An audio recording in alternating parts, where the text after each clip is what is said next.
कि आपका लॉन्ग मार्च जाहिर है वो दोबारा से शुरू हुआ है कल से।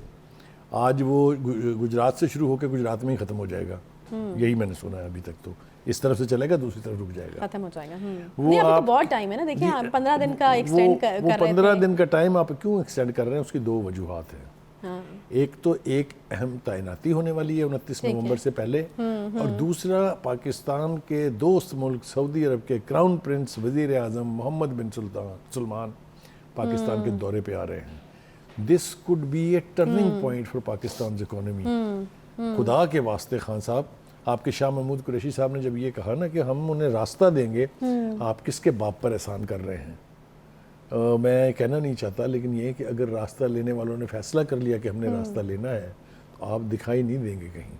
सही। अच्छा, आज एक और इम्पॉर्टेंट चीज़ और काबिल गौर चीज़ जो हुई गुजरात पहुंचते ही, जो वहाँ पर देखा गया, वो ये कि पंजाब हुकूमत जो है वो दो धड़ों में तकसीम होती हुई दिखाई दी। पीटीआई के जो सिटी एमपी थे सलीम सरवर जोड़ा, उनके जो हैं वो उतारे गए बिल बोर्ड्स और तमाम जो फ्लेक्सेस थे, और जो मोनिस लाई साहब और चौधरी परवेज़ लाई साहब है उनके लगाए गए। तो वहाँ पर भी ये क्या डिवीजन है? देखिए खान मसला साहब चल रहा है, कुछ अंदर गड़बड़। खान साहब जो है इस एक गलतफहमी का शिकार है। उनका ख्याल ये है कि उनकी वजह से परवेज़ लाई साहब की चीफ मिनिस्ट्री है, वो अगर नहीं चाहेंगे तो वो नहीं होगी। ये भूल है उनकी, इसलिए कि अगर परवेज़ लाई साहब और उनके 10 लोग ना हो तो उनकी हुकूमत बनती नहीं है यहाँ। और अगर ये मजबूरी ना होती तो वो होते भी ना। नहीं, और गुजरात जिसको पंजाबी में कहते हैं उनकी जू है, उनकी हार्डकोर है, उनका ठैया है। अच्छा। वहाँ उनकी ही सियासत चलेगी और चलनी भी चाहिए असूली तौर पर। उनके एमपीएस के बुल बोर्ड अगर आप उतारेंगे और अपने लगाएंगे या दो तरफ लग जाएंगे, तो जो आपके अंदर का इख्तलाफ है, जो आपके अंदर की खलीज है, वो जाहिर हो रही है लोगों के ऊपर जो वहाँ देख रहे हैं। सही। दूसरी बात यह है कि उस यानी मार्च में लोग कितने हैं। हाँ, एक और चीज़ लोगों की भी हम बिल्कुल बात करेंगे, लेकिन वहाँ पर जो बिलियन ट्री सुनामी वालों ने दरख्त काटे हैं वहाँ पे, क्योंकि कंटेनर्स के लिए या रास्ता बनाने के लिए। हर बिद्दत जो है वो इमरानी काफिले में जायज़ है। अच्छा, इसका जवाब मेरे ख्याल कोई में नहीं रोक सकता। काफी हद तक लॉजिकल है ये।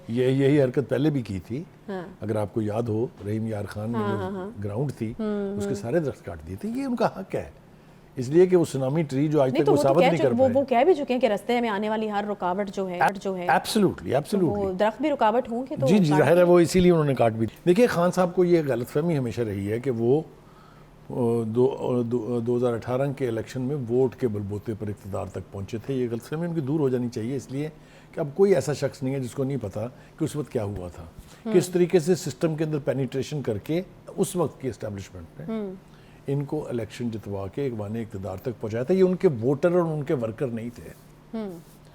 खान साहब एहसान फरामोशी की नई तारीख रकम ना करें।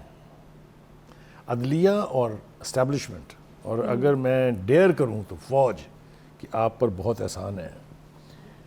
अगर किसी और पार्टी के लीडर के ऊपर फॉरेन फंडिंग का, तोशाखाने का और तौहीन अदालत का केस होता तो उनको ऐसी सजाएं मिलती कि उनकी नस्लें याद रखती। आपको किसी ने नहीं पूछा, अभी तक नहीं पूछा, आपको अभी तक प्रोटेक्शन हासिल है। फवाद चौधरी साहब हैड द गट्स टू से कि नवाज शरीफ मार्शल लगवाना चाहते थे।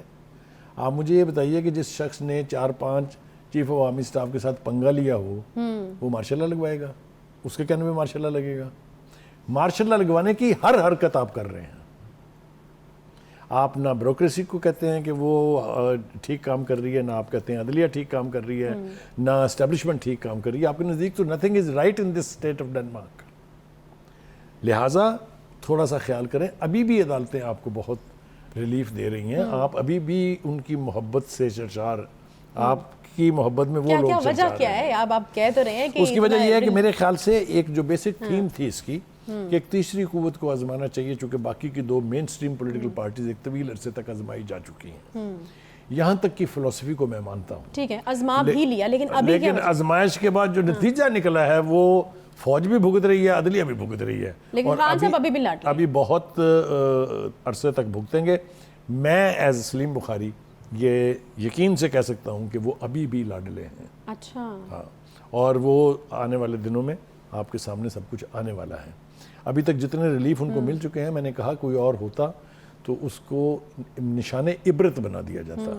नहीं तो फिर ये उनकी और किस्मत आप है। देखें ना, आप नाअहल हो चुके हुए हैं, आपको इलेक्शन कमीशन ने नाअहल करार दिया है, किसी के पेट में ये दर्द नहीं उठा कि इनको अब पार्टी की क़यादत करने से रोक दिया जाए। 10 दिन नहीं करने दी थी आपने नवाज शरीफ को। यह है लाडलापन।